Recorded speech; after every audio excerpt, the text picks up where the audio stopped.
Right. Rest store क्या होता है, सो हम यहाँ पे एक एक पॉइंट हम आपको समझाए हुए थे कि एपीआई टेस्टिंग, क्लाइंट क्या होता है, सर्वर क्या होती है, क्लाइंट सर्वर का आर्किटेक्चर क्या है, एपीआई क्या है, उसके बाद कैसे एपीआई वर्क करता है, रियल टाइम एग्जांपल दिए थे, मेक माई ट्रिप का एग्जांपल दिए हुए थे, ठीक है। उसके बाद टाइप्स ऑफ एपीआई, सो दो टाइप्स के होते हैं, simple object access protocol SOAP और रेस्ट होता है। एपीआई और वेबसाइट वेब सर्विस में क्या डिफरेंस है। उसके बाद हम देखे थे कि कौन कौन से मेथड होते हैं। सो एपीआई टेस्टिंग जब आप रेस्ट एपीआई करेंगे तो 5 टाइप्स के मेथड होते हैं, get, post, put, patch, delete. So ये हम देखे हुए थे। उसके बाद HTTP और HTTPS में क्या डिफरेंस है। उसके बाद URI क्या है, URL क्या है, URN क्या है, पाथ किसे बोलते हैं, ठीक है, ये सब हम देखे हुए थे। रिसोर्सेज किसे बोलते हैं। सो यहाँ पे है फीचर एंड रिसोर्सेज। सो यहाँ तक हम क्लियर थे, याद है यहाँ तक। हाँ सर। ओके। सो अब क्या है कि फीचर एंड रिसोर्सेज क्या है। So feature is the term used in manual testing to test some functionality and similarly resources is the term used in API automation testing referring some functionality. So feature, जब भी हम कोई API manual testing करते हैं तो हम बोलते हैं ये फीचर है। जैसे हमें कोई फंक्शनैलिटी टेस्ट करना है, जैसे हमें मान लीजिए लेंस कार्ड, लेंस कार्ट। सो लेंस कार्ट का बहुत सारा फीचर होगा, ठीक है।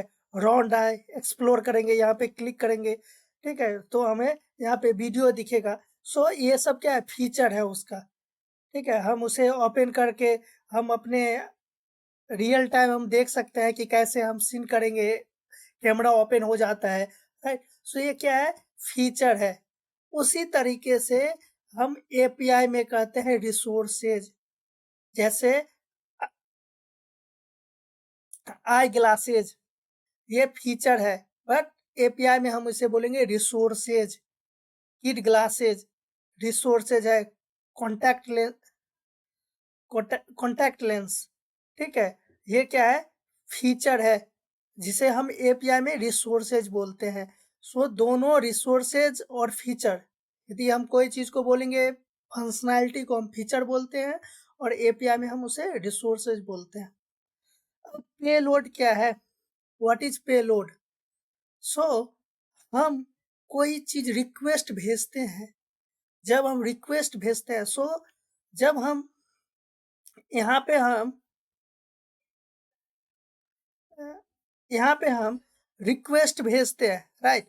जब हम क्या बोलते हैं, जब हम वेटर को बोलते हैं कि हमें पिज़्ज़ा चाहिए, बर्गर चाहिए, तो हम रिक्वेस्ट भेज रहे हैं, मतलब हम कुछ डेटा भेजते हैं, और जब हमें रिस्पॉन्स आता है वो भी डेटा फॉर्म में ही आता है।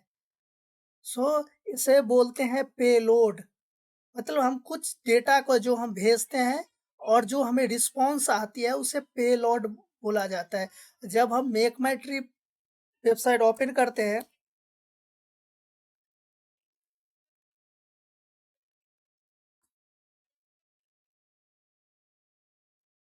जैसे ये मेक माई ट्रिप है, सो जब हम इसे ओपन करते हैं तो हमें क्या करना पड़ता है, हमें कुछ डेटा फिल करना होता है। जैसे हमें फ्लाइट्स क्लिक किए, मुंबई, न्यू दिल्ली, और यहाँ पे सर्च करते हैं। सो मुंबई क्या है, डेटा है। न्यू दिल्ली क्या है, डेटा है। जब सर्च किए, जब सर्च करते हैं तो हमें कुछ रिजल्ट आते हैं। सो इस सब को पेलोड बोला जाता है। So what is payload. Payload means body in the HTTP request and response message. Request payload और response payload. So request payload होता है, रिस्पॉन्स पेलोड होता है। क्या क्या भेजते हैं हम, HTTP रिक्वेस्ट, URL भेजते हैं, हेडर हम भेजते हैं। पेलोड जेसन और XML फॉर्मेट में रहता है, ठीक है। फिर वो सर्वर से प्रोड्यूस करता है, फिर हमें रिस्पॉन्स आता है, स्टेटस कोड आता है 200, रिस्पॉन्स पेलोड आता है, स्ट्रिंग मैसेज सक्सेसफुली आता है। इसे बोला जाता है payload. So request payload or response payload. Payload means body in the HTTP request and response message. So यहाँ पे हम कॉन्टैक्ट लिस्ट डॉक्यूमेंट, यहाँ पे कॉन्टैक्ट है, ऐड कॉन्टैक्ट। सो यहाँ पे ये क्या है, ये हमारा पेलोड है, यूआरएल पेलोड है। उसके बाद बॉडी, बॉडी में हम कुछ डेटा भेज रहे हैं, ये क्या है, पेलोड है। सो यहाँ पे आप देख सकते हैं first name, last name, birthday, email, phone, street 1, street 2, city, state, province, postal code, country, ये सब क्या है, पेलोड है, डेटा है। उसके बाद हम किस फॉर्मेट में भेज रहे हैं, तो यहाँ पे लिखा हुआ है टेक्स्ट, जावा स्क्रिप्ट, जेसन, एचटीएमएल, एक्सएमएल। सो जेसन में हम भेजते हैं। हम यहाँ पे सेंड पे हिट कर रहे हैं, हमें रिस्पॉन्स आएगा। सो ये सर्वर से कनेक्ट होगा और हमें रिस्पॉन्स आया है। सो रिस्पॉन्स में क्या है, स्टेटस कोड यहाँ पे आप देख सकते हैं 401 अनऑथराइज्ड। ठीक है, ये पेलोड है। एरर मैसेज आया है, पेलोड है। ठीक है, सो इसे पेलोड बोला जाता है। समझ गए पेलोड क्या है? हेलो आलोक जी, प्रियंका मैम, समझे पेलोड क्या है? हाँ सर। सो पेलोड इसे बोला जाता है। उसके बाद रेस्ट एपीआई एग्जांपल क्या है? सो payment gateway Google maps, Twitter, Facebook, LinkedIn, GitHub, ये सब रेस्ट एपीआई एग्जांपल है। ठीक है, सो पेमेंट गेटवे जैसे हमें कोई वेबसाइट पे जाते हैं, जैसे हम ई कॉमर्स वेबसाइट पे जाते हैं, सो हम क्या करते हैं, प्रोडक्ट सर्च करते हैं, ऐड करते हैं, डिटेल फिल करते हैं, सेलेक्ट करते हैं एड्रेस, पेमेंट, जब पेमेंट करते हैं तो जैसे ही पेमेंट मेथड चूज करते हैं तो फिर हम दूसरे प्लेटफॉर्म पे चले जाते हैं। यदि हम फोन पे चूज किए, गूगल चूज किए, तो हम उस वेबसाइट पे जाके ऑटोमेटिकली रीडायरेक्ट हो जाते हैं। So ये सब रेस्ट एपीआई है। गूगल मैप्स, मैप यूज करते हैं, ट्विटर जिसे अब एक्स के नाम से जाना जाता है, फेसबुक, लिंक्डइन, गिटहब, ये सब रेस्ट एपीआई है। उसके बाद हम ये देखेंगे, उससे पहले हमें ये देखना है। सो यहाँ पे देखिए, हम पहले भी आपको बताए होंगे कि वेब सर्विस टेस्टिंग है वो दो टाइप्स का होता है, front in testing and backend testing. So front in testing is the presentation layer, ये फ्रंट इन टेस्टिंग है।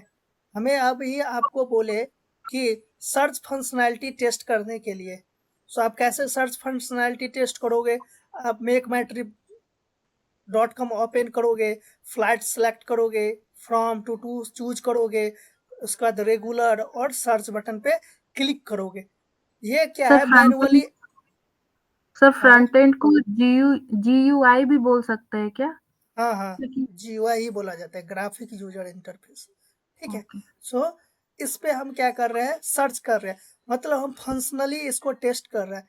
इसी सेम चीज को हम बैक इन टेस्टिंग कैसे करेंगे, हम यहाँ से करेंगे बैक इन टेस्टिंग।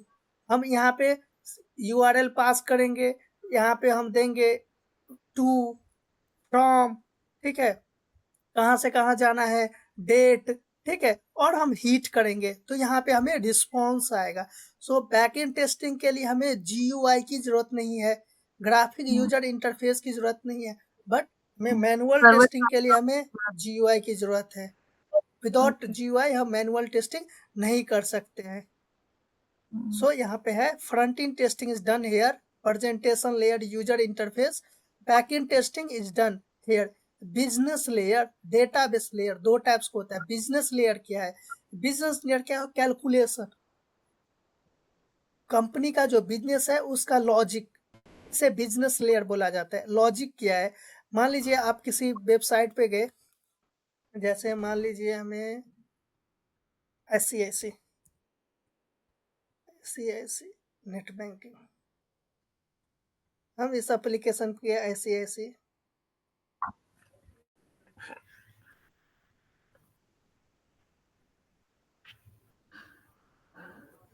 सो ये ICICI बैंक है। मान लीजिए हमें लोन लेना है, पर्सनल लोन, यहाँ पे पर्सनल,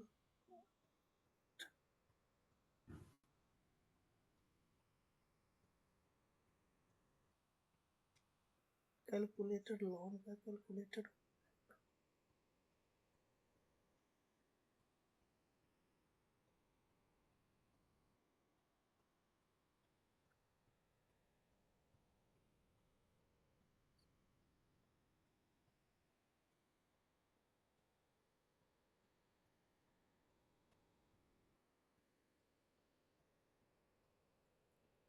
सो मान लीजिए किसी को लोन लेना है, राइट?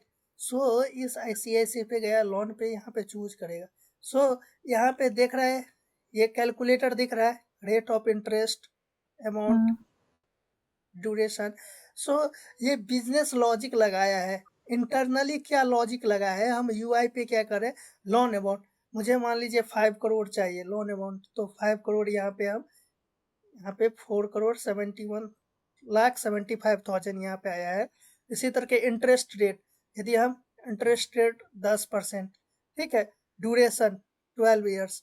सो यहाँ पे कैलकुलेट होके आ रहा है, कैलकुलेशन चल रहा है, लेकिन ये इंटरनली बिजनेस लॉजिक इंटरनली चल रहा है, लेकिन हमें जीयूआई पे हमें क्या कर रहा है, हमें यहाँ पे आ रहा है, ये कैलकुलेशन होके हमें दिखा रहा है। सो हमें बैक इन टेस्टिंग में बिजनेस लॉजिक होता है, ये बिजनेस लॉजिक कैसे कैलकुलेट हो रही है।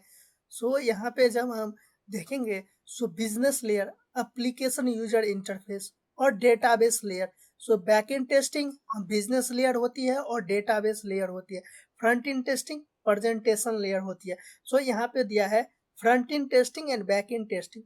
Frontend testing is always performed on the GUI. Backend testing involves database and business logic testing. GUI is used to perform the testing. Front in testing के लिए हमें GUI की जरूरत है, बट बैक इन टेस्टिंग के लिए हमें GUI की जरूरत नहीं है। हुँ, हो भी सकता है, नहीं भी हो सकता है, ठीक है। उसके बाद क्या है, it does not need any information to be store in a database. Front in testing के लिए हमें डेटाबेस की जरूरत नहीं होती है। अब कैसे, जब तक हम यहाँ पे इस एप्लीकेशन पे जब तक हम टिकट बुक नहीं करेंगे, तब तक कोई डेटा स्टोर कर रहा है क्या? यदि मैं यहाँ पे सर्च कर रहा हूँ तो कोई डेटा स्टोर कर रहा है क्या ये एप्लीकेशन? नहीं। राइट। हम एक बार रजिस्ट्रेशन करते हैं, उसका लॉगिन किए, उसका बाद कोई डेटा नहीं, जब तक हम टिकट बुक नहीं करेंगे। जैसे हमें अब टिकट बुक करना है, सो हम ये सिलेक्ट करेंगे, बुक नाउ करेंगे। सो यहाँ पे हमें कुछ डेटा फिल करना होगा, जैसे हमारा एड्रेस नेम, ठीक है। सो जब तक हम टिकट बुक नहीं करेंगे, हमें जीयूआई पे डेटा की जरूरत नहीं होती है, हमें डेटा स्टोर नहीं करता है। बट जब हम बैकएंड टेस्टिंग करते हैं, एपीआई टेस्टिंग करेंगे, तो हमें डेटा की जरूरत है, डेटा स्टोर करता है, क्योंकि हम पोस्ट पुट पैच डिलीट करेंगे। सो यहाँ पे आप देख सकते हैं हमें डेटा स्टोर करना पड़ रहा है, तो हमें डेटा की जरूरत होती है। उसके बाद types of testing done are unit testing. Front in testing पे क्या क्या टेस्टिंग कर सकते हैं, यूनिट टेस्टिंग कर सकते हैं, एक्सेप्टेंस टेस्टिंग कर सकते हैं, एक्सेसिबिलिटी टेस्टिंग कर सकते हैं, रिग्रेशन टेस्टिंग कर सकते हैं, सिस्टम टेस्टिंग कर सकते हैं, ठीक है। सो ये टाइप्स ऑफ टेस्टिंग है। फंक्शनल टेस्टिंग जो हम आपको बताए, यूनिट टेस्टिंग, एक्सेप्टेंस हाँ जी। Testing, accessibility testing. सो हम अभी एक्सेसिबिलिटी रिग्रेशन नहीं बताए, सिस्टम टेस्टिंग बताए। सो ये front in testing.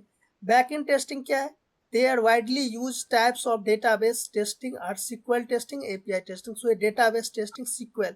So SQL के लिए आपको क्वेरी आना चाहिए, कैसे हमें डेटा को सर्च कराना है, मैनिपुलेशन कैसे करानी होती है। सो SQL की जरूरत है। और API टेस्टिंग भी है। सो आपसे पूछा जाएगा, do you have knowledge in backend testing? So आप बोलोगे yes I have knowledge in API testing. यदि आप SQL हुँ, जब पढ़ोगे तो बोल सकते हो, बट एपीआई टेस्टिंग को ही बैक इन टेस्टिंग बोला जाता है। समझ गए? ओके। सो ये डिफरेंस है फ्रंट इन टेस्टिंग और बैक इन टेस्टिंग के। उसके बाद वेब सर्विस क्या है, सो ऑलरेडी हम पढ़ चुके हैं, लेकिन हम सिंपल एग्जांपल है, the service which is available over the web is called web services.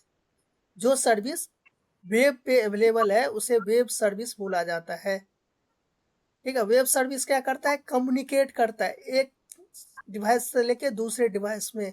Web service के लिए हमें इंटरनेट की जरूरत होती है, ठीक है। ये किससे करता है, ओवर द वेब। क्या क्या जरूरत होती है, इंटरनेट मीडियम क्या चाहिए, हम किसी भी वेब एप्लीकेशन से कम्युनिकेट करने के लिए इंटरनेट और प्रोटोकॉल।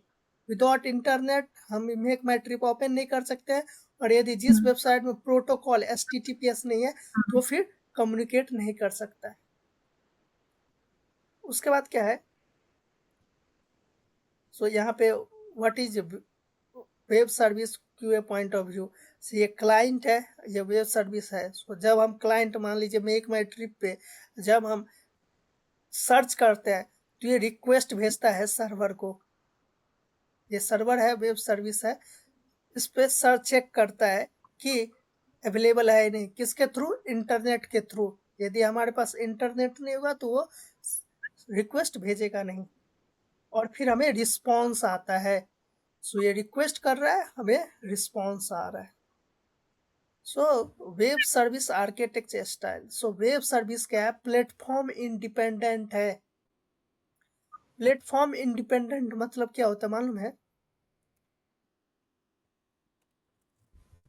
नहीं सर। प्लेटफॉर्म प्लेटफॉर्म इंडिपेंडेंट का मतलब क्या है कि वो किसी पार्टिकुलर प्लेटफॉर्म पे डेवलप है, फिर भी वो दूसरे प्लेटफॉर्म पे भी वो यूज होगा। मतलब वो किसी एक प्लेटफॉर्म पे डिपेंडेंट नहीं है, प्लेटफॉर्म इंडिपेंडेंट है। मतलब मान लीजिए ब्राउज़र पे ओपन चल सकता है, किसी भी ऑपरेटिंग सिस्टम पे चल सकता है, ये हुआ प्लेटफ़ॉर्म इंडिपेंडेंट। प्लेटफॉर्म इंडिपेंडेंट मतलब जावा क्या है, प्लेटफॉर्म इंडिपेंडेंट है। जावा प्रोग्रामिंग है, वो प्लेटफॉर्म इंडिपेंडेंट है। मतलब क्या है कि हमारे पास जैसे विंडो, हम अभी विंडो यूज कर रहे हैं, हो सकता है आपके पास मैक होगा, किसी के पास लिनक्स होगा। सो यदि हम जो प्रोग्रामिंग लैंग्वेज यदि हम अपने विंडो पे लिखेंगे, वो मैक पे भी चलेगा, वो लिनक्स पे भी चलेगा, मतलब इंडिपेंडेंट है। इसी तरीके से वेब सर्विस क्या है, इंडिपेंडेंट है। मतलब मान लीजिए मेक माई ट्रिप एप्लीकेशन है, ये एप्लीकेशन जावा लैंग्वेज से बना हुआ है, और दूसरा एप्लीकेशन है, ये एप्लीकेशन आईसीआईसी बैंक, ये पीएचपी से बना हुआ है, फिर भी वो एक दूसरे से कम्युनिकेट कर सकता है। मतलब कोई बैरियर नहीं आएगा ऐसा कि मेक माई ट्रिप जावा से बना हुआ है, ये पीएचपी से बना हुआ है, तो कम्युनिकेट नहीं कर सकता है। सो ये क्या है, इंडिपेंडेंट है। यहाँ पे आप देख सकते हैं प्लेटफॉर्म इंडिपेंडेंट कम्युनिकेशन करता है वेब सर्विसेज। सो यहाँ पे जावा है, जावा, डॉट नेट, पीएचपी, सो कोई भी किसी भी लैंग्वेज से कम्युनिकेट कर सकता है। सो ये क्या है, वेब सर्विसेज। अब रियल टाइम एग्जांपल हम बताते हैं। क्या हुआ कि एक मेक माई ट्रिप एप्लीकेशन है ना, वो क्या क्या उसने डेवलपमेंट किया, अपने वेब एप्लीकेशन को पूरा डेवलप किया है, ठीक है। बट उसने travel insurance extra feature add किया हुआ है। और क्लियर माई ट्रिप जानते हैं, clear my trip, clear my trip का नाम सुने हैं?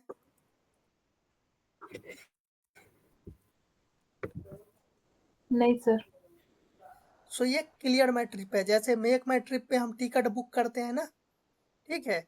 सो इसी तरीके से क्लियर माई ट्रिप पे भी टिकट आप बुक कर सकते हो, दोनों। अब क्या है कि मेक माई ट्रिप क्या है, एक दो, मेक माई ट्रिप का ए बंदा है, उसका ओनर है, और क्लियर माई ट्रिप का बी पर्सन है, वो ओनर है। मान लीजिए मैंने क्या किया, क्लियर ट्रिप मैंने डेवलप किया, और प्रियंका है, उसने मेक माई ट्रिप का ओनर है, मैं क्लियर ट्रिप का ओनर हूँ। अब क्या है कि प्रियंका ने क्या किया है कि ट्रेवल इंश्योरेंस है, ये मॉड्यूल है ना, वो अपने पे एक्स्ट्रा लगाया हुआ है, ठीक है। जबकि मेरे में एक्स्ट्रा फीचर लगाने के लिए हमें ये मॉड्यूल को ऐड करना है, ट्रेवल इंश्योरेंस। जब मैं इसे ऐड कर रहा हूँ ना, ट्रेवल इंश्योरेंस, तो हमें इसका कॉस्ट जो है बहुत पड़ रहा है, मतलब 1 CR पड़ रहा है, या 1 लाख पड़ रहा है डेवलप करने में। सो मैंने प्रियंका को बोला कि मैम आप मुझे ट्रेवल इंश्योरेंस का एपीआई दे दो। सो कभी भी एपीआई मांगा जाता है, ये कैसे काम करता है। सो आपने क्या किया, ये ट्रेवल इंश्योरेंस हमें दे दिए, बट आपने ट्रेवल इंश्योरेंस दिए तो फ्री में तो दोगे नहीं। आप भी बोलोगे कि प्रवीण मेरे में भी एक फीचर नहीं है, सपोर्ट फीचर, आप हमें सपोर्ट फीचर दे दो।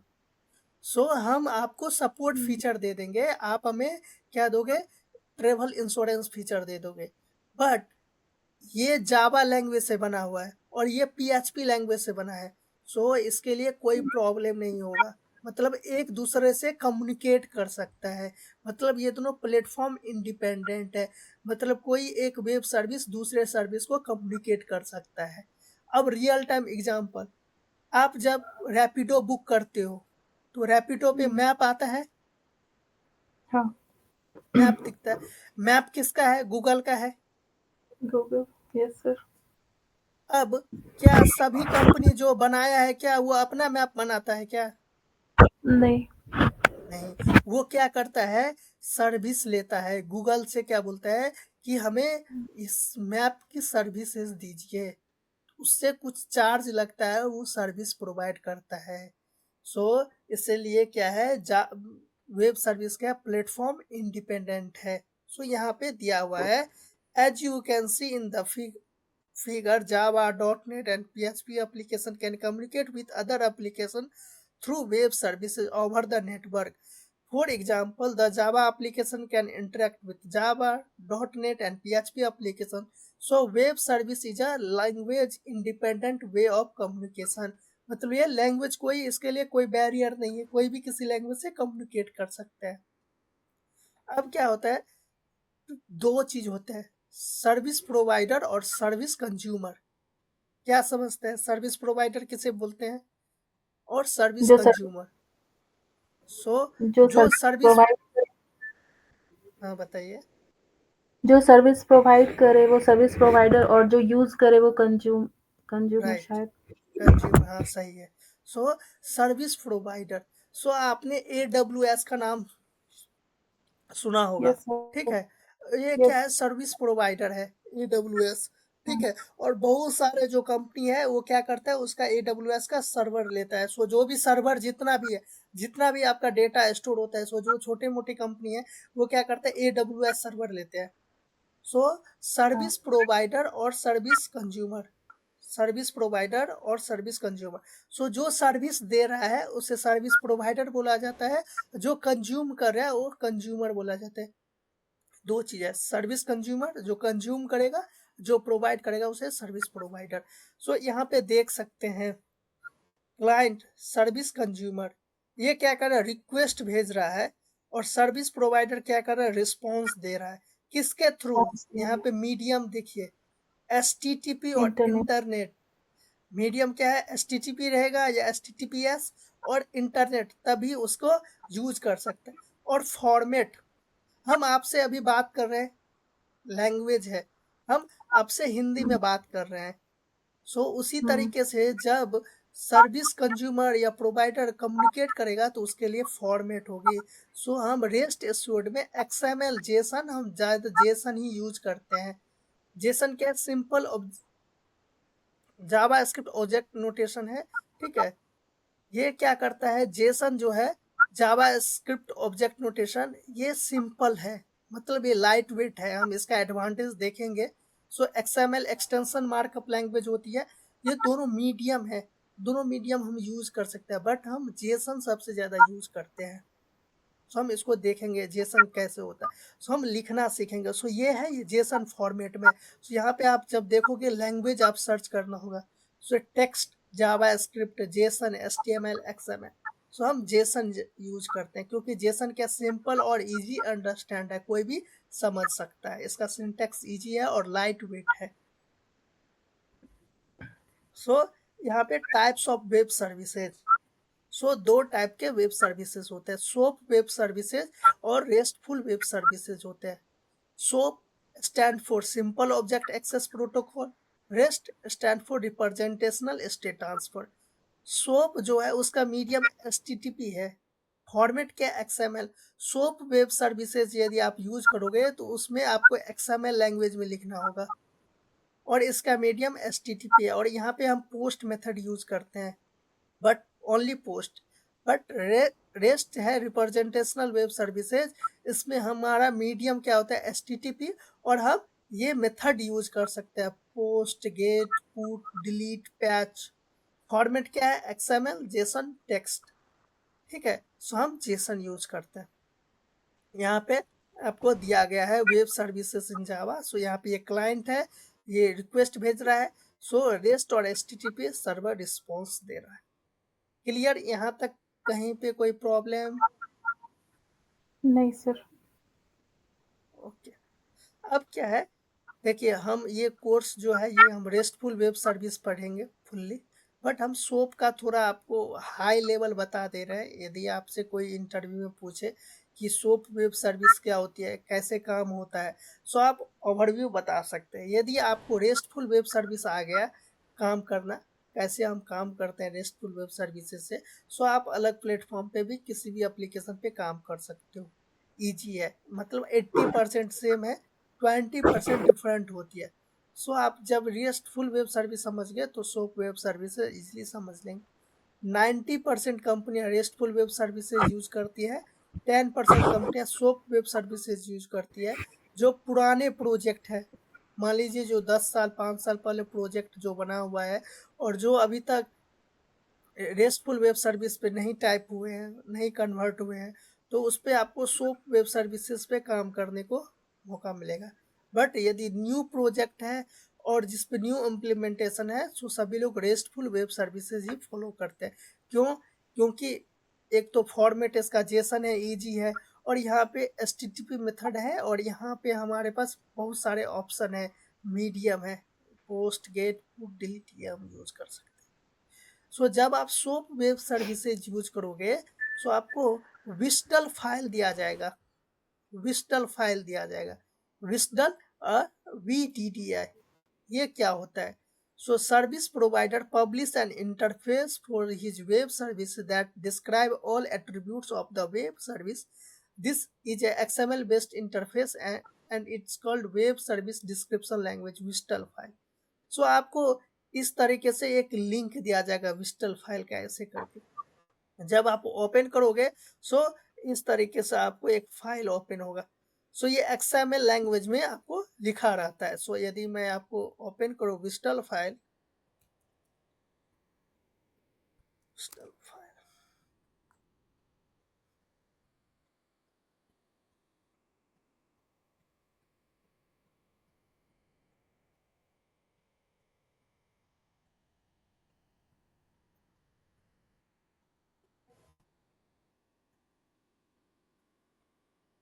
दिख रहा है, ये विस्टल फाइल। हाँ, सो हाँ, आपको ये इस तरीके के विस्टल फाइल आपसे शेयर किया जाएगा। सो इस तरीके से विस्टल फाइल आपको ओपन होगा और इसमें आपको यूज करना होगा। सो सोप UI यूज किया जाता है सोप वेब सर्विस के लिए। जैसे हम रेस्टफुल वेब सर्विस के लिए पोस्टमैन यूज कर रहे हैं, इसी तरीके से सोप वेब सर्विस यूज करने के लिए सोप UI टूल आपको यूज करना होगा। सो इस तरीके से विस्टल फाइल रहता है, उसमें हर एक चीज डिक्लियर रहता है। यहाँ पे WSDL file definition, target name, space, यहाँ पे ऐसे इस तरीके से रहता है। सो आपको क्या करेगा, विस्टल फाइल आपके साथ शेयर किया जाएगा। ठीक है, जब आप वो ओपन करोगे तो उस तरीके से जो हम अभी बताए हैं उस तरीके से दिखेगा। अब क्या है, क्लाइंट क्या करेगा, रिक्वेस्ट भेजेगा, किस फॉर्मेट में, विस्टल फॉर्मेट में, विस्टल फाइल में, और सर्विस प्रोवाइडर रिस्पॉन्स देगा। सो विस्टल का फुल फॉर्म क्या, web service description language. This is a XML based interface. So WSDL file क्या होता है, एक XML बेस्ड इंटरफेस रहता है, और उसको हम वेब सर्विस डिस्क्रिप्शन लैंग्वेज बोला जाता है।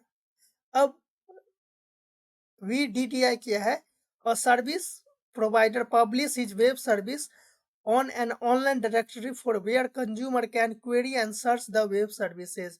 This online registered directory is called UDDI, Universal Description Discovery and Integration. So ये फाइल होता है। सो W3C वर्ल्ड वाइड वेब है, वो क्या क्या W3C प्रोटोकॉल होती है, वो क्या क्या है कि यदि कोई भी विस्टल फाइल यूज करेगा, सो उसके लिए उसे ये रूल्स फॉलो करना होगा, गाइडलाइन। सो हर एक चीज के लिए गाइडलाइन जारी किया जाता है, सो विस्टल के लिए जारी किया गया है। सो यहाँ पे देखते हैं क्लाइंट कंज्यूमर जब ये रिक्वेस्ट भेजेगा, सो ये XML फॉर्मेट रहेगा, इनक्रिप्टेड फॉर्मेट में रहता है, इस तरीके से XML फॉर्मेट पे सर्विस प्रोवाइडर को सो कोई डेटा है वो समझ ना सके, इनक्रिप्टेड फॉर्म में रहता है। सो ये सोप वेब सर्विस क्या है, प्रोटोकॉल है, rules definition, how to application will talk to each other over the web. So आपको अभी समझ में नहीं आ रहा होगा क्योंकि ये हाई लेवल है, बट आपको ये मालूम रहना चाहिए कि विस्टल क्या है, UDDI क्या है, और सोप वेब सर्विस होता है क्या है, बस इतना ही आपसे पूछेगा। इंटरव्यू में यदि पूछेगा तो। उसके बाद यहाँ पे जैसे XML स्ट्रक्चर होती है, सो इन्वेलप रहेगा, हेडर रहेगा, बॉडी रहेगा, सो मैसेज। सो यहाँ पे आप देख सकते हैं, यहाँ पे इस तरीके से first name John, last name street, city. So ये XML फॉर्मेट में है। सो यदि हम यहाँ पे देखें XML,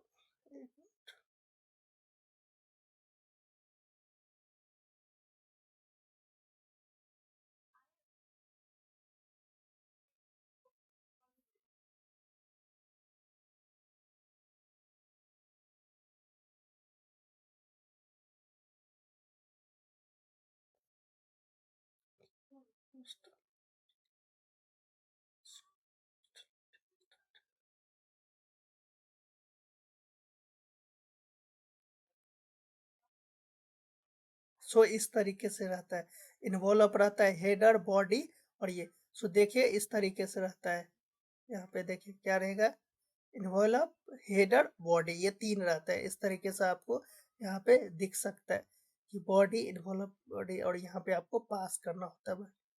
ठीक है, सो यहाँ पे हमें नाम देना होगा, फर्स्ट नेम, लास्ट नेम, जो भी हम रिक्वेस्ट भेजेंगे। सो इस तरीके से डायग्राम रहता है XML का।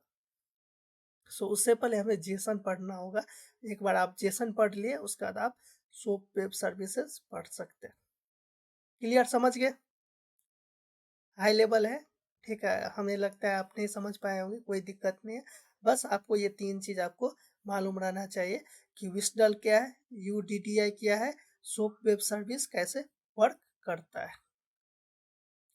उसके बाद हम यह पढ़ चुके हैं कि रेस्टफुल वेब सर्विस क्या है, what is restful web services. So restful is representational state transfer, it is आर्किटेक्चुअल style. So restful web service क्या है, आर्किटेक्चुअल स्टाइल है, ठीक है। Rest define a set of principle to be followed while designing a services for communication data exchange between two application। so RESTful web services के लिए design किया गया है कि कैसे 2 एप्लीकेशन के साथ कम्युनिकेट करेगा। when these principles are applied while designing or web service for client server interaction we get RESTful web services। so यहाँ पे है यूनिफॉर्म इंटरेक्शन। सो हमने पढ़ा था रिसोर्सेज क्या है, एवरीथिंग इज ए रिसोर्सेज। यहाँ पे जितने भी चीज है सब रिसोर्सेज है, फ्लाइट्स, होटल्स, ठीक है, जो भी चीज है, सर्च बटन, ये सब क्या है, रिसोर्सेज है। क्लियर, समझ गए हैं रिसोर्सेज क्या होता है? उसके बाद क्या है, URL, any resource data can be access by URI।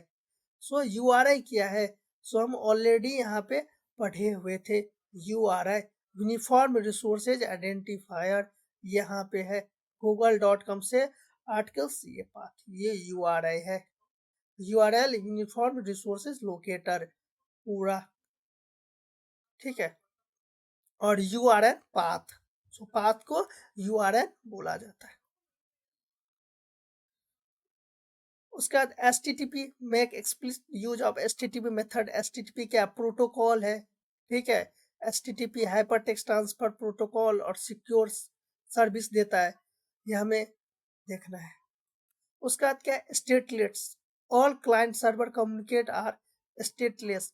स्टेटलेट्स communicate होती है, सो आपको ये याद रखना है। उसके बाद ये हम आगे पढ़ेंगे, बट आपको ये याद रखना है। सो इंटरव्यू में क्या करेगा, आपको इस तरीके से लिंक शेयर करेगा, ठीक है, और आपसे पूछेगा बताने के लिए। सो प्रोटोकॉल क्या है, सो HTTP बताइए क्या है, प्रोटोकॉल क्या है बताइए तो। HTTPS प्रोटोकॉल है। बेस URL क्या है,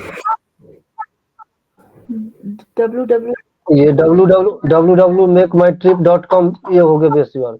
host URL, hotel, host URL क्या है, www से होटल्स तक, नहीं .com तक। Host URL, host URL, base URL, base URL ये हुआ www.makemytrip.com। HTTPS प्रोटोकॉल हो गया, बट होस्ट URL क्या है, HTTP प्लस बेस URL, ये जो होस्ट URL। होटल सर्च क्या है, रिसोर्सेज है, इटनरी, और ये है क्वेरी पैरम्स है। सो यहाँ पे क्वेरी दिया हुआ पैरम्स। है, यहाँ पे protocol, HTTPS, base URL, resources क्या है, after the first forward slash portal rest architectural treat all of its content as a resource which includes HTML page, image, text file और video etc. So first forward slash से लेके before question marks तक सभी resources है। Query parameters after the first question mark which use try to search filter after question marks, ये क्या है, query params है। Post URL, protocol, base URL है। समझ गए?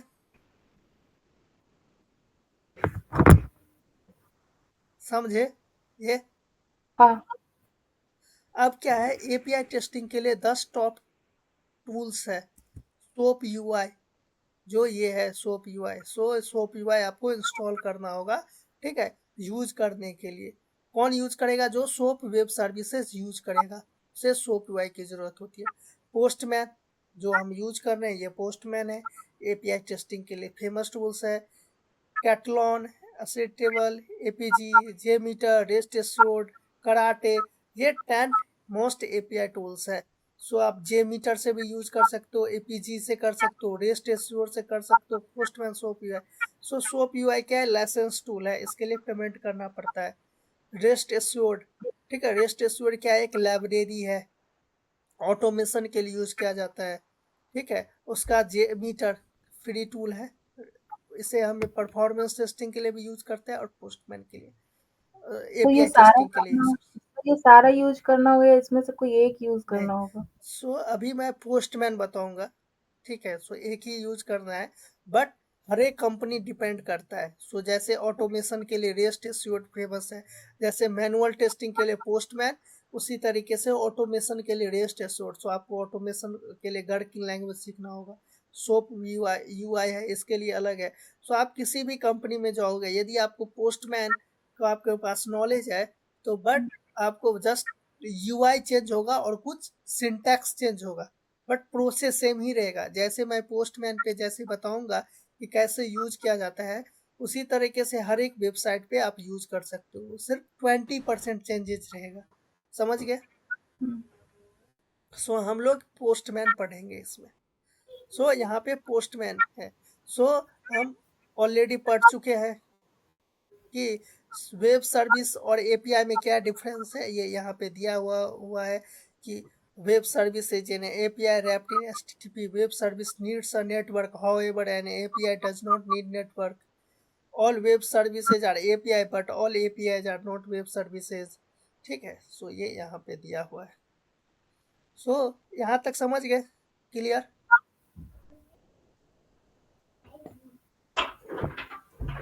हेलो मैम, अभी तक जो मैंने बताया वहां से कहीं पे भी कोई प्रॉब्लम?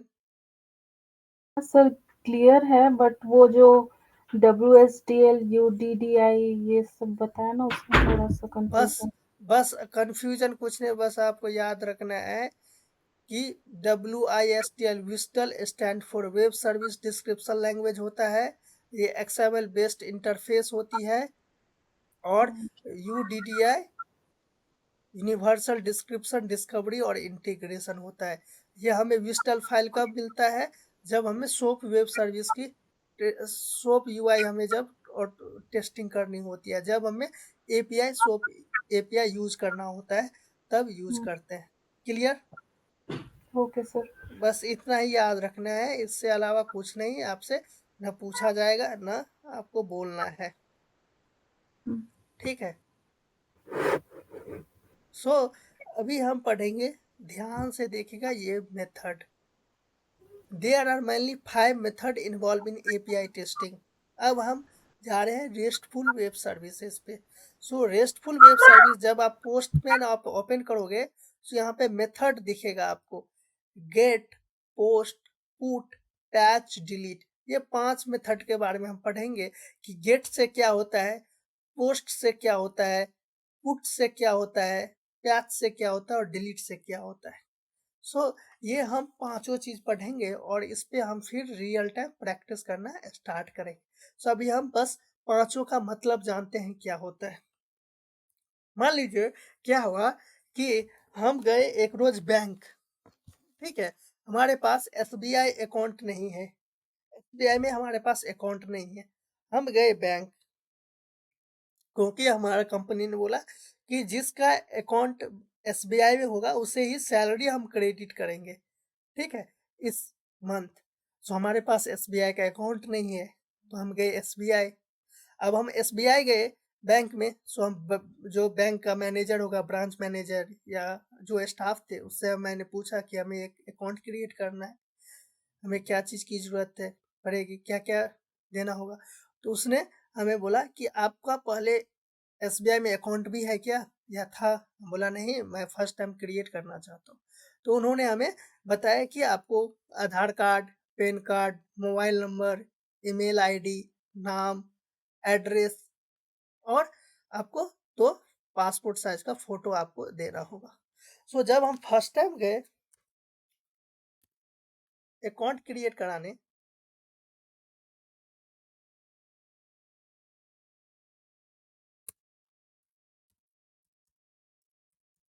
अकाउंट क्रिएट कराने एसबीआई, सो हमें क्या डेटा करना होगा, सो हमें कुछ डेटा देना होगा। तो जब हमें फर्स्ट टाइम यदि कोई चीज क्रिएट करते हैं, फर्स्ट टाइम जो हमारे पास पहले से अवेलेबल नहीं होता है, क्रिएट करते हैं, तो पोस्ट मेथड यूज किया जाता है। कौन सा मेथड यूज कर दिया जाता है? हेलो, कौन सा पोस्ट मेथड यूज किया जाता है, बोलिए? Post post method, post method use किया जाता है। सो पोस्ट मेथड के लिए हमें डेटा देना पड़ा। क्या देना पड़ा? नेम में क्या क्या मांगा? नेम मांगा, मोबाइल नंबर,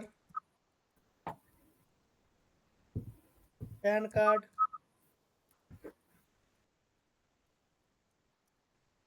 आधार कार्ड, ठीक है। उसके बाद फिर हमारा एड्रेस और ईटीसी, जो भी डिटेल हमने अपना पूरा डिटेल दे दिया। सो हमारा क्या क्या अकाउंट उसने क्रिएट कर दिया। सो जब अकाउंट क्रिएट करेगा तो उसके साथ हमें कुछ देगा, अकाउंट नंबर अकाउंट नंबर। सो हमें क्या बोलेगा? Account number. तो अकाउंट नंबर यूनिक होता है कि क्या होता है, बताइए? यूनिक होता है सर। सो यूनिक, हमारा यूनिक अकाउंट नंबर वो हमें दे। तो जब भी कुछ हम क्रिएट करेंगे पोस्ट मेथड से, तो हमें एक यूनिक आईडी जनरेट होगा, हम्म, ठीक है। जिस तरीके से हम अकाउंट क्रिएट करते हैं, सो हमारा अकाउंट नंबर जनरेट होगा, उसी तरीके से पोस्ट मेथड में हम करते हैं तो हमें एक यूनिक आईडी जनरेट होगा। क्लियर? हाँ अब क्या हुआ कि हमें पोस्ट मेथड, अब वो तो अकाउंट क्रिएट कर दिया, बट हमें कैसे विश्वास करें कि मेरा अकाउंट क्रिएट हुआ है कि नहीं, राइट? सो हम क्या करेंगे? चेक करेंगे कि मेरा अकाउंट क्रिएट हुआ है कि नहीं। सो अब वो तो दिखाएगा नहीं, तो बोलेगा कि ये लीजिए आपका ये अकाउंट नंबर है, और अकाउंट नंबर के साथ एक नंबर दिया जाता है, जो आप उसे क्या बोले, आईडी बोला जाता है, जिससे आप लॉग इन कर सकते हैं, ठीक है, किसी भी ऑनलाइन के थ्रू, या आपको मोबाइल नंबर, आप अपने मोबाइल नंबर से क्या कर सकते हैं? लॉग इन कर सकते हैं, और ईमेल आईडी से लॉग इन कर सकते हैं। सो हम क्या किए? ऑनलाइन ऐप डाउनलोड किए एसबीआई का, और हम अपना मेल आईडी इंटर किए, डॉक्यूमेंट इंटर किए, जो अकाउंट नंबर था, और हमारे पास अब ओटीपी के लिए ट्राई किए, तो हम पे ओटीपी ही नहीं आ रहा है। अब ओटीपी नहीं आ रहा है, तो फिर इसका मतलब मेरा मोबाइल नंबर गलत है, या मेरा अकाउंट क्रिएट नहीं हुआ है। सो फिर हम क्या गए? हम गए बैंक गए, फिर अगेन हम बैंक गए, और बैंक में पूछे कि सर, मैंने जो आपको नंबर बताया था, वो नंबर पे तो एसएमएस आ ही नहीं रहा है ओटीपी का, जो कि मैं लॉग इन करूँगा। तो उन्होंने बोला कि आप अपना अकाउंट नंबर दीजिए, मैं चेक कर लेता हूँ कि आपका अकाउंट क्रिएट हुआ है कि नहीं, कौन सा अकाउंट नंबर है। सो जब वो चेक करेगा किस नाम से ये अकाउंट है, वो फर्स्ट टाइम जब चेक करेगा, वो क्या करेगा? गेट मेथड यूज करेगा, get. Get method. Get method क्या होता है? Get method is used to fetch the data which is created in the resources। यानी गेट मेथड जो रिसोर्सेज क्रिएटेड है, मतलब पोस्ट मेथड क्या है? रिसोर्सेज क्रिएट हुआ है, और गेट मेथड क्या करेगा? फाइंड करेगा। समझ गए? हाँ। गेट मेथड से हम क्या करेंगे? फेच करेंगे डेटा को। सो पोस्ट मेथड से हम क्रिएट करेंगे। पोस्ट मेथड यूज होता है क्रिएट के लिए। सेम चीज गेट मेथड होता है रीड करने के लिए, फेच करने के लिए, डेटा रीड और फेच करने के लिए। सो गेट मेथड से क्या क्या उसने हमें फेच करेगा। सो गेट मेथड से कैसे वो फेच करेगा बताइए? अकाउंट नंबर से या नेम से, किससे फेच करेगा? अकाउंट नंबर से। राइट। नेम से करेगा तो प्रवीण कुमार के नाम से बहुत सारे क्या होगा? अकाउंट होगा। सो क्या करेगा? मेरा अकाउंट नंबर सर्च करेगा और गेट करेगा। अब हमसे पूछेगा कि आपका मोबाइल नंबर क्या है, तो मैं अपना मोबाइल नंबर बताऊंगा 8298986813। अब वो चेक किया तो उसे पता चला कि मेरा अकाउंट नंबर 3 के जगह पे 2 है, उसके कारण हमें एक ओटीपी नहीं मैसेज नहीं आ रहा है, ओटीपी नहीं आ रहा है। तो फिर क्या करेगा? वो अपडेट करेगा। क्या करेगा? अपडेट। सो अपडेट करने के लिए होता है पुट मेथड। कौन सा method? Put method. Put method use करेगा। ठीक है, पुट मेथड यूज किया। बट पुट मेथड यूज करने के लिए हमें पूरा डिटेल देना होगा। फिर से स्टार्टिंग से हमें पूरा डिटेल देना होगा। Name, mobile number, PAN card, Aadhaar card, address, हर एक डिटेल देंगे, तब क्या करेगा? वो पुट मेथड यूज करेगा। ये पूरा ऑल डिटेल हमें देना होगा फिर से। फिर वो क्या करेगा? डिटेल को अपडेट करेगा। बट मैंने क्या क्या पैन कार्ड भूल गया हूँ और मुझे पैन कार्ड का नंबर भी नहीं याद है कि क्या है, तो उस केस में वो क्या करेगा? पैच मेथड यूज करेगा। पैच पैच मेथड क्या होता है? अपडेट ही होता है बट पार्शियली अपडेट होता है। क्या होता है? पार्शियली। पार्शियली अपडेट होगा। So put method update fully update होता है। फुल्ली मतलब पूरा डिटेल फुल्ली अपडेट होगा। मतलब हमें मोबाइल नंबर ही अपडेट कराना होगा तो उसके साथ हमें पूरा डिटेल देना होगा, नेम देना होगा, पैन कार्ड देना होगा, आधार कार्ड देगा, एड्रेस। बट पैच मेथड में बस हमें सिर्फ अपना मोबाइल नंबर पास करना होगा। मेरा मोबाइल नंबर पास। अब क्या हुआ? अब क्या हुआ? हम अकाउंट क्रिएट किए, गेट किया। गेट करने पे क्या पता चला कि मेरा मोबाइल नंबर गलत है। फिर वो पुट किया। फिर पुट करने के बाद पुट मेरे पास डिटेल नहीं तो पैच। सो जब भी पुट करेगा, पैच करेगा, फिर से गेट करेगा कि डिटेल अपडेट हुआ है कि नहीं। सो पैच करने के बाद क्या करेगा? गेट करेगा कि नहीं बताइए? यदि गेट नहीं करेगा फिर हम चेक करेंगे तो हो सकता है अपडेट हुआ है कि नहीं। सो फिर क्या करेगा? वो गेट करेगा कि गेट रीड करेगा डिटेल अपडेट हुआ है कि नहीं। सो जब हम अपना मोबाइल नंबर इंटर करेंगे, अब ओटीपी हमारे अकाउंट पे, मोबाइल नंबर पे आने लगेगा, रजिस्टर मोबाइल नंबर पे आने लगेगा। अब क्या हुआ? जिस कंपनी के लिए मैंने अकाउंट ओपन किया था वहाँ पे क्या हुआ? मैंने 1 ईयर्स 2 ईयर्स काम किया। अब मैं दूसरे कंपनी चेंज कर लिया। अब जब दूसरे कंपनी में गया तो उस कंपनी ने बोला कि हमारे पास आईसीआईसी का अकाउंट की ज़रूरत है, हम एसबीआई पे अमाउंट आप ट्रांसफ़र नहीं करेंगे। हम 2-3 साल नहीं यूज किए एसबीआई। सो केवाईसी कराना होगा, ये कराना होगा। सो हम क्या चाहते हैं कि हम अपना अकाउंट ही क्लोज करवा दें। सो हम फिर से गए बैंक और हम ब्रांच मैनेजर को बोले कि सर मैं अपना बैंक क्लोज कराना चाहता हूँ अकाउंट एसबीआई का। सो क्या चीज़ की ज़रूरत पड़ेगी बताइए? तो उसने बोला कि आप अपना अकाउंट नंबर दे दो और एक एप्लीकेशन लिखो। सो पहले क्या करेगा बताइए? पहले वो गेट करेगा या डिलीट करेगा?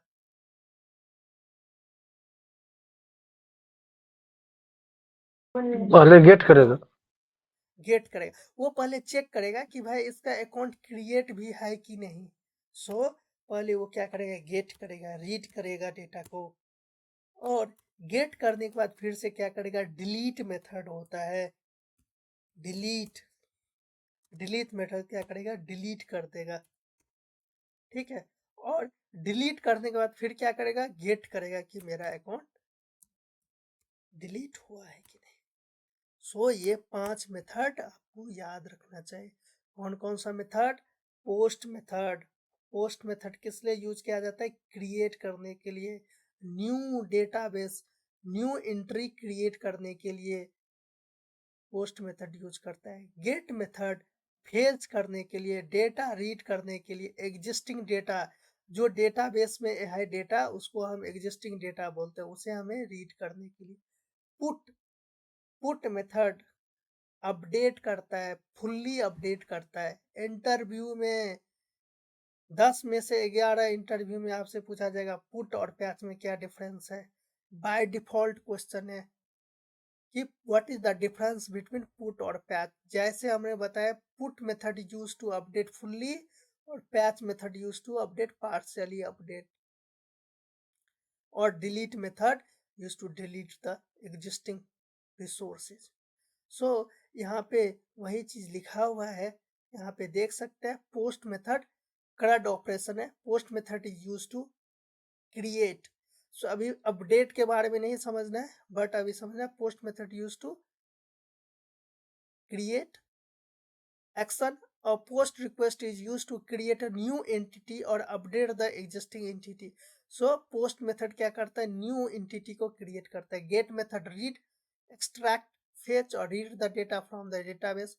पुट मेथड अपडेट और replace an existing data from the database. Patch method update the data. Delete method remove the data from the database. यहाँ पे अपडेट क्यों दिया गया है, कुछ कंपनियां क्या करती है, पोस्ट मेथड से क्रिएट भी करती है और पोस्ट मेथड से अपडेट भी कराता है, ठीक है। सो आपसे पूछेगा interview, can we update by using post method, बोलेगा yes we can update by using post method, but it totally depend on the organization. In my organization we are using for update put method और patch method. So it's totally depend on the client requirement. यदि client का requirement रहेगा कि post method से create भी करे और update भी करे तो पोस्ट मेथड होगा। यदि क्लाइंट का रिक्वायरमेंट रहेगा पोस्ट मेथड से सिर्फ क्रिएट करे तो पोस्ट मेथड। सो हम 4 मेथड हाई लेवल पे यूज करते हैं। पोस्ट मेथड क्रिएट करने के लिए, गेट मेथड रीड करने के लिए, पुट मेथड अपडेट करने के लिए और डिलीट मेथड डिलीट करने के लिए। पैच मेथड हम यूज नहीं करते हैं ज़्यादा, बट आपको याद रखना है। सो यहाँ पे दिया है क्लाइंट सेंड्स अ रिक्वेस्ट, एस्टेटिव मेथड। सो यहाँ पे मेथड रहता है गेट, पोस्ट, पुट, डिलीट, और यहाँ पे हम रिस्पॉन्स सेंड करते हैं। सो क्लाइंट को जब हम रिक्वेस्ट सेंड करते हैं सो जेसन फॉर्मेट में करते हैं, जेसन फॉर्मेट में, ठीक है। सो यहाँ पे जब आप UI ओपन करोगे पोस्ट में, सो यहाँ पे जब सिलेक्ट करोगे सो यहाँ पे आपको दिखेगा get, post, put, patch, delete, दिख रहा है 5 मेथड। सो हाँ गेट से हम क्या करते हैं, रीड करते हैं। डेटा को रीड करते। पोस्ट से हम क्रिएट करते हैं, पुट से हम अपडेट करते हैं, फुल्ली अपडेट करते हैं, पैच से हम पार्शियली अपडेट करते हैं, और डिलीट से हम क्रिएटेड डेटा को, रिसोर्सेज को हम डिलीट करते हैं। सो यहाँ पे 5 मेथड है। सो हम 5 मेथड को एक एक करके पढ़ेंगे। सो सबसे पहले हम क्या करेंगे, नेक्स्ट क्लास में हम जेसन पढ़ेंगे कि जेसन क्या होता है और जेसन का स्ट्रक्चर, कैसे हम जेसन लिखते हैं।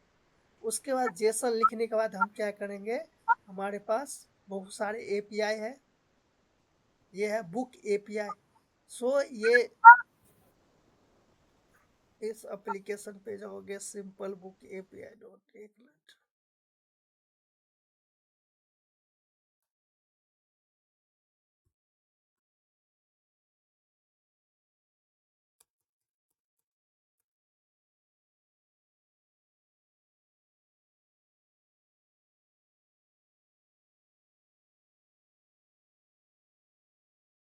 Simple book API.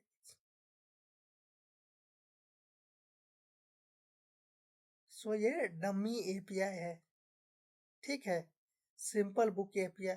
सो यहाँ पे आप क्या कर सकते हो, यूज कर सकते हो basic auth expression, cookie tracking tips, ठीक है।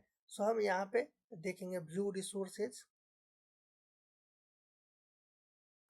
सॉरी नो एडिटर एग्जिस्टिंग, ठीक है, ये पुराना रिकॉर्ड है। सो हम यहाँ पे simple book API back to, ठीक है। सो हम देखेंगे यहाँ पे कैसे हम गेट करते हैं, पोस्ट पुट पैच करते हैं। सो हमारे पास बहुत सारे वेबसाइट है, कैसे यूज किया जाता है। सो हमारे पास बहुत सारे एप्लीकेशन है, हम एक एक एप्लीकेशन पे जाके देखेंगे। सो यहाँ पे दिया हुआ है कैसे हम पोस्ट करेंगे, कैसे हम गेट कर रहे हैं, कैसे हम gate post put patch delete करेंगे। सो हमारे पास रेस्टफुल वेब सर्विसेज है।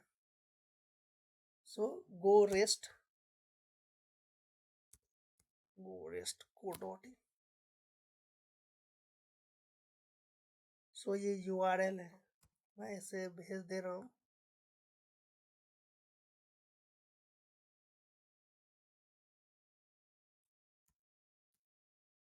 सो go-rest.co.in है। जब आप इसे ओपन करोगे तो यहाँ पे रिसोर्सेज दिखेगा। सो यहाँ पे दिखेगा post method, create a new user, get user details, update user details और delete user details. So suppose हमें, मैं एक एग्जांपल बता दे रहा हूँ, जैसे हमें न्यू यूजर क्रिएट करना है। सो हम क्या करेंगे, यहाँ पे क्लिक करेंगे। सो ये यूजर का डिटेल्स है, गेट यूजर्स। सो हमें जैसे ही हम यहाँ पे क्लिक कर रहे हैं, से URL हो गया, ठीक है। सो कैसे हम करेंगे, सो यहाँ पे जाएंगे, ध्यान से देखिएगा। सबसे पहले हमें कलेक्शन क्रिएट करना है, ठीक है, कलेक्शन क्रिएट करना है। सो ऑलरेडी वर्क स्पेस मैंने बता दिया था कैसे वर्क स्पेस क्रिएट करेंगे। सो बाय डिफॉल्ट जैसे परवीन वर्क स्पेस, यदि दूसरे वर्क स्पेस पे जाना है तो ऐसे सिलेक्ट करना है। सो ये सिलेक्ट होके ओपन होगा वर्क स्पेस। सो मान लीजिए अभी हमें प्रवीण वर्क स्पेस पे क्रिएट करना है। सो प्रवीण वर्क स्पेस पे आए और फर्स्ट टाइम हमें क्या करना है, कलेक्शन क्रिएट करना है। सो यहाँ पे क्लिक करेंगे, कलेक्शन, ब्लैंक कलेक्शन। सो ब्लैंक कलेक्शन क्रिएट हो गया। सो यहाँ पे कलेक्शन का नाम आ रहा है न्यू कलेक्शन। सो हम यहाँ पे 3 डॉट पे क्लिक करेंगे और रीनेम करेंगे। सो हम प्रोजेक्ट का नाम देंगे। सो मेरा प्रोजेक्ट का नाम क्या है, go-rest.co.in। सो हम दे रहे हैं, यहाँ पे प्रोजेक्ट का नाम दे रहे हैं go-rest API। सो ये हमारा प्रोजेक्ट का नाम हो गया। अब प्रोजेक्ट के अंदर हमें रिक्वेस्ट क्रिएट करना है। सो हम ऐड रिक्वेस्ट पे क्लिक करेंगे। सो यहाँ पे रिक्वेस्ट क्रिएट हो जाएगा। सो अभी हमें ये दिख रहा है यहाँ पे भगवा कलर का ये डॉट, हाँ इसका मतलब है कि ये रिक्वेस्ट सेव नहीं है, ठीक है। यदि जिस रिक्वेस्ट पे ये इस कलर का दिखेगा, इसका मतलब सेव नहीं किया है, जो भी हम चेंजेस कर रहे हैं वो सेव नहीं हुआ है। सो हमें कंट्रोल एस करके सेव करेंगे, जैसे ही कंट्रोल एस करेंगे हट जाएगा। सो हम अभी पूरा क्लियर कर दिए। सो न्यू रिक्वेस्ट जैसे ही आप फर्स्ट टाइम क्रिएट करोगे, बाय डिफॉल्ट यहाँ पे रिक्वेस्ट गेट सेलेक्ट होगा, बाय डिफॉल्ट गेट सेलेक्ट होगा। सो हम रिक्वायरमेंट पे अब जाते हैं। रिक्वायरमेंट में क्या है, कौन सा मेथड सेलेक्ट करना है, क्या पोस्ट लिखा हुआ है, पोस्ट पोस्ट। सो हम क्या करेंगे, यहाँ पे पोस्ट सेलेक्ट करेंगे। अब हमें यहाँ पे इंटर URL और पेस्ट टेक्स्ट बोला है। इंटर URL कर सकते हैं और पेस्ट भी कर सकते हैं। सो हम क्या कर रहे हैं, यहाँ पे देखिए https go-rest.co.in पब्लिक वर्जन। सो हर एक चीज का वर्जन होता है, वर्जन 1 वर्जन 2 आता है ना। सो ये वर्जन 2 तक ये इसका होस्ट URL है, मतलब ये सभी के लिए सेम ही है। आप देख सकते हैं users, post, comment, todos, देख रहे हैं यहाँ पे। हाँ सो ये इसका क्या है, बेस URL है। ये सभी में वर्जन 2 तक, यहाँ तक सभी में वैसा ही रहेगा। सो हम यूजर्स के लिए कर रहे हैं, सो यूजर डिफरेंस है। सो यहाँ पे हम क्या कर रहा हूँ, पोस्टमैन पे गए, यहाँ पे सर्च किए। सो ये वर्जन 2 तक क्या है, ये इसका बेस यूआरएल है और ये रिसोर्सेज है यूजर। सो मैंने क्या सिलेक्ट किया, पोस्ट सिलेक्ट किया और ये हमने कॉपी पेस्ट कर दिया। अब हमें क्या करना है, डेटा देना है। सो इसके लिए हमें ये जरूरत है, क्या क्या देना, पास करना होगा, नेम, ईमेल आईडी, जेंडर और स्टेटस। क्या ये 4 चीज हमें पास करना है। मैं इसका डॉक्यूमेंट मेरे पास है, देखिए डॉक्यूमेंट मैं आपको दे दूंगा। सो यहाँ पे हमें नेम पास करना है, नेम, ईमेल, जेंडर और स्टेटस।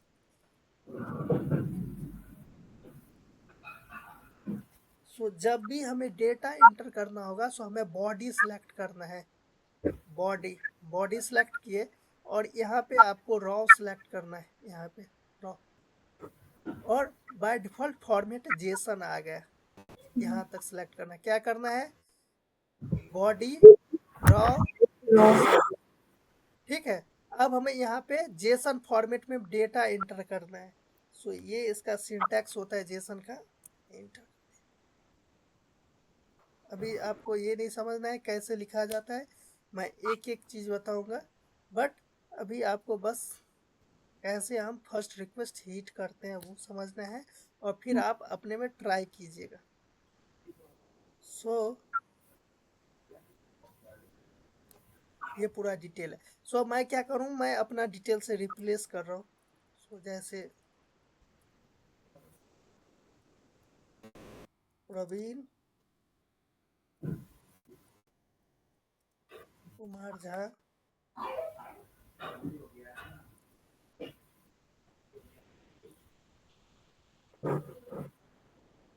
प्रवीण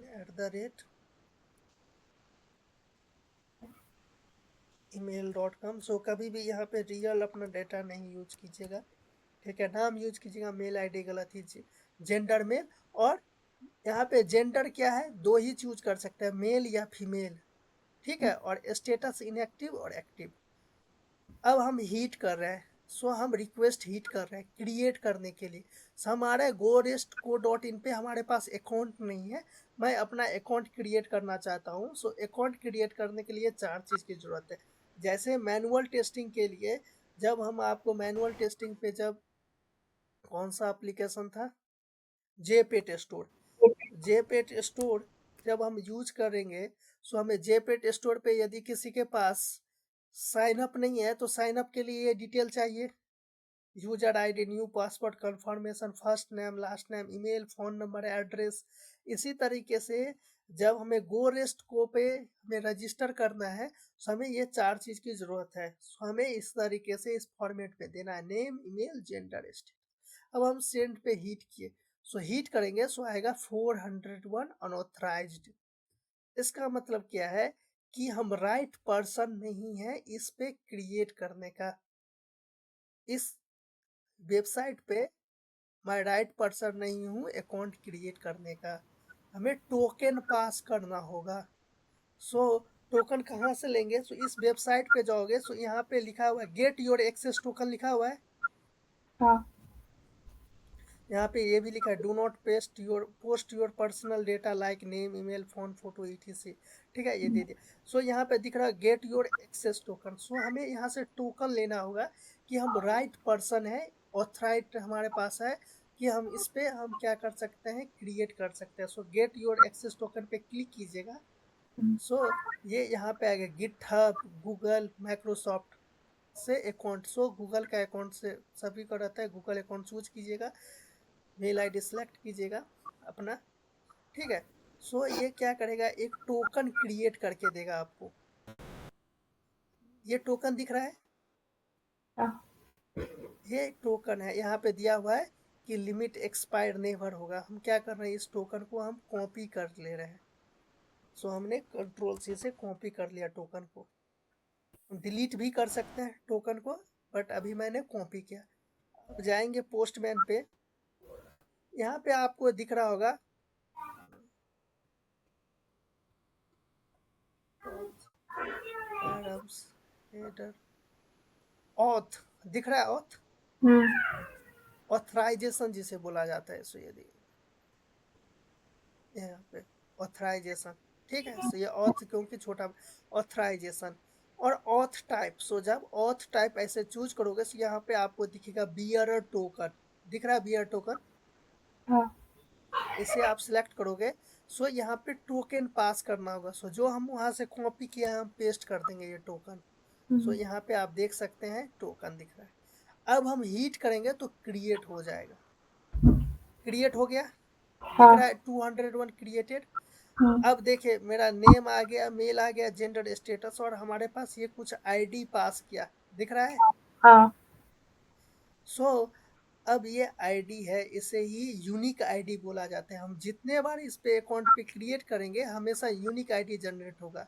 सो मान लीजिए हम इस मेल आईडी से ऑलरेडी रजिस्टर हूँ, फिर से मैं ट्राई करूंगा रजिस्टर करने के लिए, रजिस्टर हो पाएगा क्या? नहीं, क्या आना चाहिए? Already created. Mail ID already existing या कुछ आएगा, ठीक है। सो फिर से मैं हीट कर रहा हूँ सेंड पे, जैसे ही हीट किया आ रहा है mail has already been taken. So इस तरीके से हम टेस्टिंग करते हैं। जैसे हम यूआई पे जिस तरीके से हम टेस्टिंग करेंगे उसी तरीके से हम बैकएंड पे टेस्टिंग करेंगे। सो मैं इस बार क्या करता हूँ, चेंज कर देता हूँ मेल आईडी। सो परवीन दे देता हूँ, अब सेंड कर रहा हूँ। सो क्रिएट हो गया। सो पिछले बार आईडी अलग आया था, इस बार भी आईडी अलग आया। सो ये हो गया। अब क्या करना है, हमें सेव करना है। सो अभी देखिए यहाँ पे गेट ही रिफ्लेक्ट हो रहा है, यहाँ पे पोस्ट रिफ्लेक्ट हो रहा है, बट यहाँ पे गेट। सो हम क्या करेंगे, सेव करेंगे। सो कंट्रोल एस, यहाँ पे जब ये आइकन दिखेगा, ठीक है, इसका मतलब ये सेव नहीं है। सो कंट्रोल एस किए तो सेव हो गया। अब ये मेरा एक पोस्ट रिक्वेस्ट क्रिएट हो गया।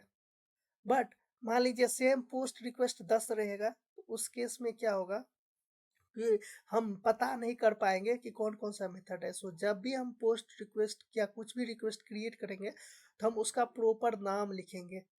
सो यहाँ पे हम प्रॉपर नाम लिखेंगे। यहाँ पे क्या लिखा हुआ है, रिक्वायरमेंट में आपको दिया जाएगा ये किस नाम से क्रिएट करना है। सो यहाँ पे लिखा है क्रिएट न्यू यूजर। सो हम यहाँ पे क्या दिए हैं, क्रिएट यूजर। यहाँ पे कंट्रोल डबल सेलेक्ट करें, क्रिएट न्यू यूजर। सो यहाँ पे रिफ्लेक्ट होगी। अब हमें पता चल जाएगा कि इस पोस्ट मेथड से हम रिक्वेस्ट क्रिएट किए थे, समझ गए।